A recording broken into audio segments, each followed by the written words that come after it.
Welcome back to the C Space Studio, conversations with leaders about the future of human connection. We're here as part of CES 2025. I'm your host, James Kotecki, and joining me is Deloitte's China Widener, where she is the Vice Chair and U.S. Technology, Media, and Telecommunications Industry Leader. And did I get that right? You did. At Deloitte, so thank you so much for joining us in the C Space Studio. It's my pleasure. So tell us what you're up to at Deloitte. It's a great title, but what does it actually mean in practice? So in practice, what it really means is I'm responsible for our national technology and media and telecom practice. If you think about sort of TMT as an industry, it is the technology side of it creates the anchor for all things that media and telecommunications ultimately facilitate, that entertain us, that inform us. And that really is what the responsibility is to support and serve the clients who frankly entertain and inform you. So what are some of the ways that work actually manifests itself? What are some of the things that you're advising on or doing for clients? So clients are in an interesting spot right now, right? If you think about where we are with technology and its evolution, generative AI is on the lips of everyone, but the question becomes, how do you make that real? How does it go from an idea to something that is applied? And so we co-create with clients. We help clients facilitate their own transformations internally, because the reality is, while you might have the capacity and ability to embrace the technology, if your own infrastructure, if your own core hasn't necessarily evolved over time because you put all your energy into your product, right? So it can be back office and in-house, it can be front office and co-creation. It really depends on what a client needs. I know everyone's talking about generative AI, and I know that you think a lot about generative AI. So let's talk about that. How is that impacting your business and what your clients are doing? And is it making it harder for people to trust what they see? So here's what's interesting. Just this past year, we did our TMT prediction study, and in that research, part of what we discovered is that 73% of people are concerned. And what they're concerned about is really whether or not, one, bad actors will in fact take bad actions on them. And the second thing they're concerned about is the service provider's capacity to protect their information, right? And so when you think about it in that context, what you realize is the industry is faced with a challenge. How do we in fact help people adopt, right, the benefits that generative AI brings forward, and yet protect privacy and secure data along the way? And so when you think about those two things, who is in the middle of all of that are you and I, right? Both as consumers and users, and the people who need, in fact, to benefit from the services and the solutions that it brings, but don't really want to give up all of our privacy to do so, right? That's the challenge. And so is it harder? It is harder, but I think there are ways in which really the industry can step in and ultimately make that less hard. And what do you think are some of the ways that are emerging to kind of solve or mitigate that? There are really two: transparency and control.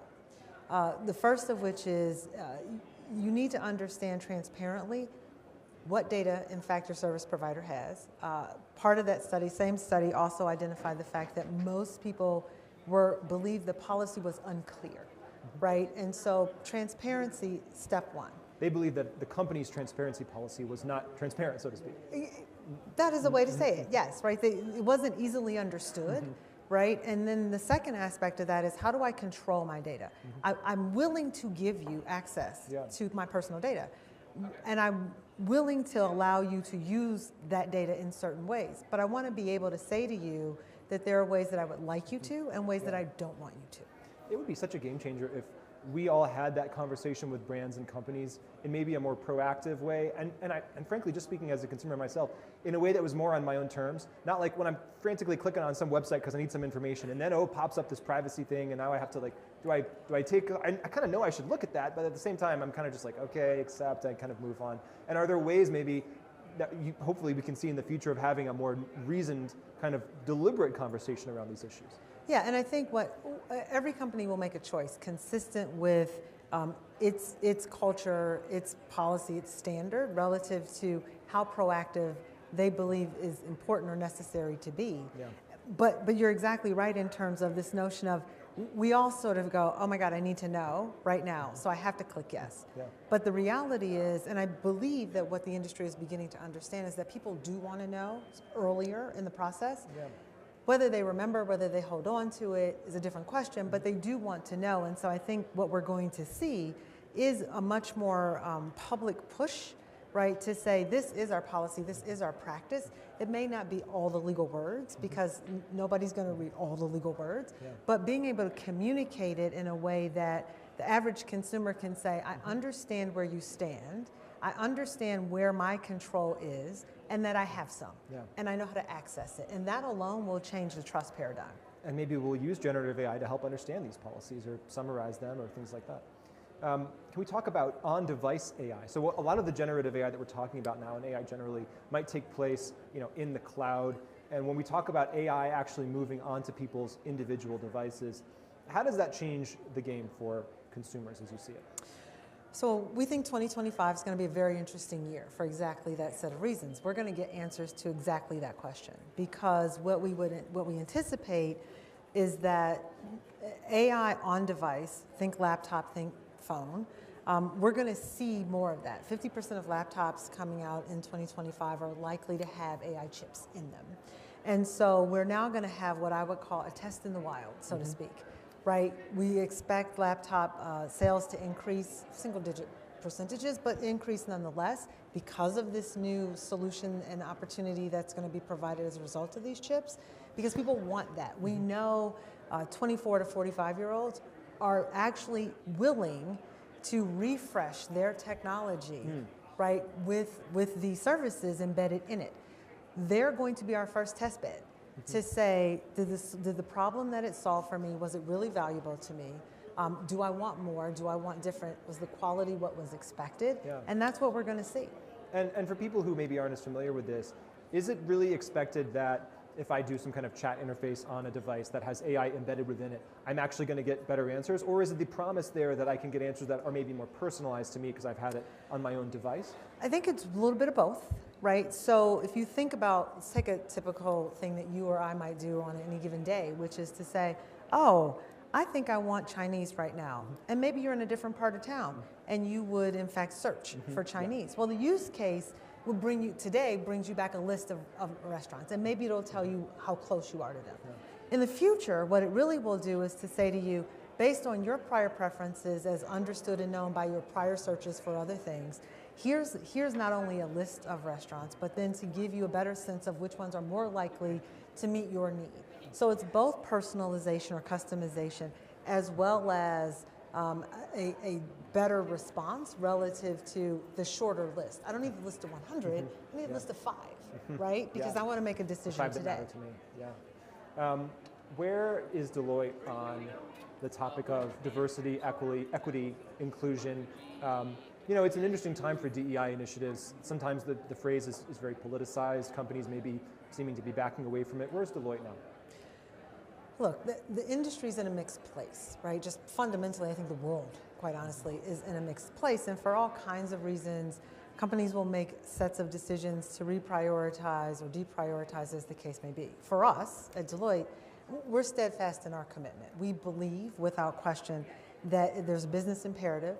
The degree of innovation that you get with diversity is extraordinary and strong, and therefore it contributes to both your top and bottom line.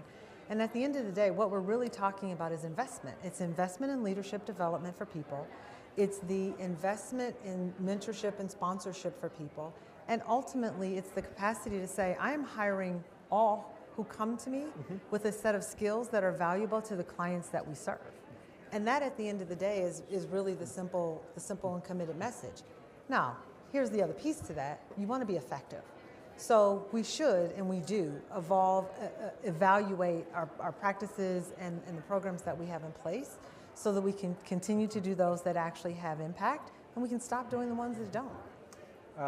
I did a little research on your background. Am I right, early in your career you were a prosecutor? I was. Do you still have that mentality, or does any of that shape the work that you do today or the way that you think about the future?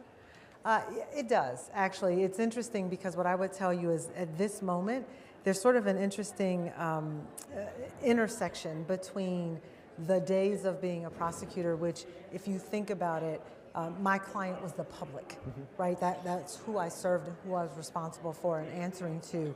And where we are today, in the things that are available to us, the opportunities and the challenges, they have a social impact that is much broader, quite honestly, than any one company, than any one of us. Yeah. And so this notion of how do you do the job that is before you with that broader social construct in mind is really sort of that integration. And it makes for a very interesting set of conversations, which is not just can we, should we?